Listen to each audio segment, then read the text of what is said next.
How to add logo to Wix website. So if you want to add logo to Wix website, it's very simple. There are many ways to do this. Just like how Wix has its logo on the top left that says Wix, right? Maybe you want your website also to have such kind of logo. To do this, all you have to do is just click on add elements, click on image, and here you can see logo, and select custom logo right here. So you can click on this plus button right here and then just choose to upload a certain logo in this case. So you can click on manage logo, logo design, logo brand, or whatever else it is. This is one of the ways to do it. So click on the add elements option, custom logo right here, or you can choose to upload and import, and then you can click on upload images, add photos from your computer right here.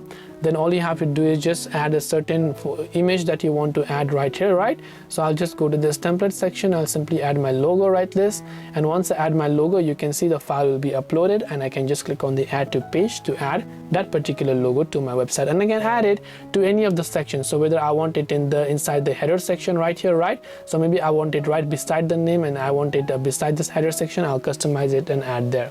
So this way I'll be able to add logo to my Wix website. If you have any questions, feel free to leave them down. Thank you for watching, and see you in the next video.